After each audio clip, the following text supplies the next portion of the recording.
Hello everyone, welcome to the next video lecture on the topic NG sequencing analysis, and today we will be learning how to remove some of the contaminants, especially genomic as well as the adapter sequence that are present within the Fastp file. So today we will be learning about how to remove the adapter sequence using a tool called as Fastp.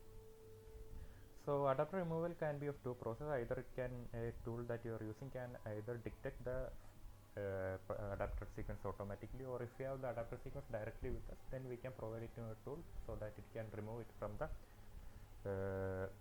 SRA or Fastp files that we have just have. But in this case, as we have checked, the article is not providing any particular adapter sequence that we are used, nor the SRA database. So we will be automatically detecting the adapters and then removing it using the Fastp tool. So first of all, what we need to do is that we need to install the Fastp tool. We have to do that, right? So we can use the sudo app command to install that.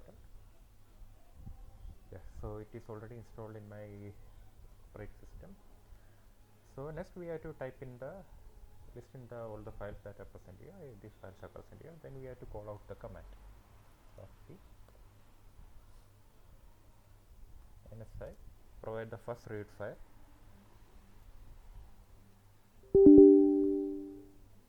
Then the second read file we also have to provide. I will just change the name here.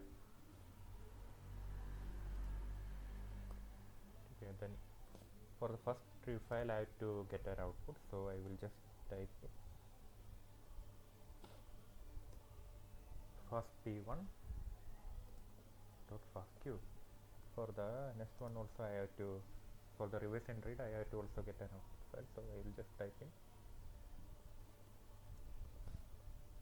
Okay, now I have to detect the adapters automatically, right?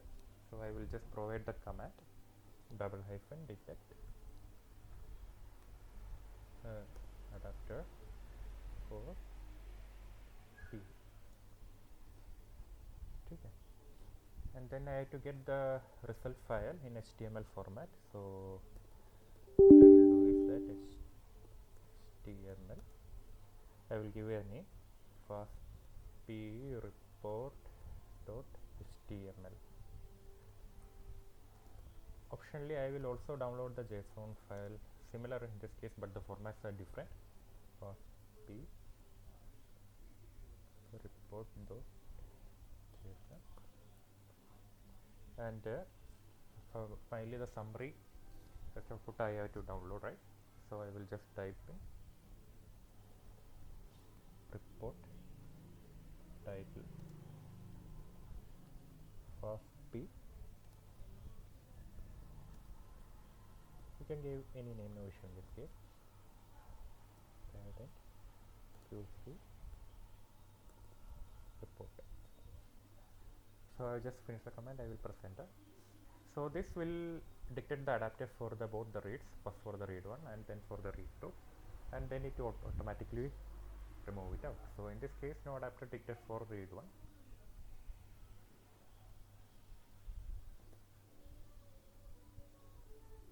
Again, no adapters were detected for read 2, but they will just align the sequences to find out any residual adapter sequences are present here or not, and then remove it automatically. So it will take some time. Yeah, so basically you will get the report there, right? So filtering, basically some of the from read 1 it has me said that the quality of bases above that of 20%, there are about from the file 82.203% of the bases are above the quality range of 20% and 30%. Some of the tools prefer to have a quality range greater than 20% or 30%, so you get an idea of how many bases are there that are above this particular range in this case. And also Fastp also removes some of the reads that are present here due to low quality and all. They have removed this much bases, and some of the reads pass the filter that I have given them, and based on because of too many, and instead of bases, if the bases are not detected, then some of the reads will have the alphabet N in that base position, so it have removed out this particular reads. And reads with adapter trim, okay, some of the residual adapters were present, they are also trimmed in this case, and also bases, the number of bases and reads are given here.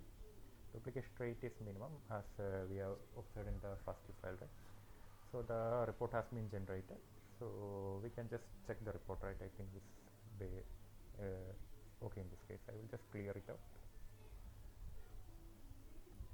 Like I will list out the comments and I will check the Fastp report, right? So Explorer, okay. So it opens up the file Explorer, and once I give this name,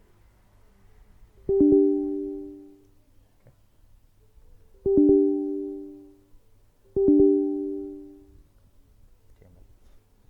So basically what it does is that it opens up the Explorer, and when you are giving this particular file name in the Explorer is matches up with the Explorer, and based on the extension that is .html, it opens up the browser that I am using. Basically I use Microsoft Edge. In your case you can also use Chrome, and you just have to fix that up with the operating system that you are using.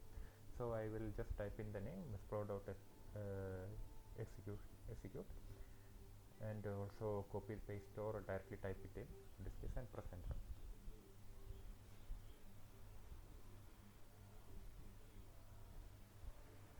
So it will just open up the Explorer file in this case.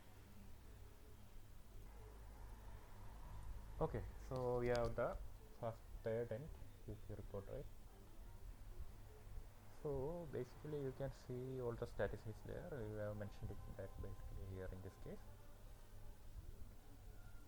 So basically you can see that the number of quality based having 20 percentage 20 MapQ score or 30 MapQ score are correspondingly increased when many of the reads were discarded using Fastp. So basically Fastp do this optionally, so that's why I prefer using Fastp also. And also they have aligned the sequences, and they have found that these two adapter sequences, right? In the read one, the reverse forward adapter was used for having this particular sequence, and these were also found in some of the reads, but not completely. Other adapter sequences were also found. So in the reverse read also some other adapter sequences were also found. So basically these were not mentioned within the article or the SRA database. From this report you can know that this might be the adapter that has been used, so that is an additional information that we are using, and Fastp has detected those adapters and removed this accordingly from number of reads that were present. Like the input has little adapter sequence, but it was still present some of the residual adapters that were present after trimming, because it was already trimmed before the file was uploaded into SRA database. So you will also get some data accordingly, so no need to look into that. So it Fastp also cleaned up some of the some of the reads that are present within the sequence data. So and it has given up two files, like I think there is an issue with renaming this file. Anyways, that's not an issue. Basically I can rerun the command in this case if possible. Yeah, there's an issue with the output file name. So I will just rerun the file and then get the sequence name correct. So I hope you have understood how to use a Fastp to remove the adapter sequence from the report file or Fastq files that we have, and then do the further analysis. So I will see you in the next video. Thank you.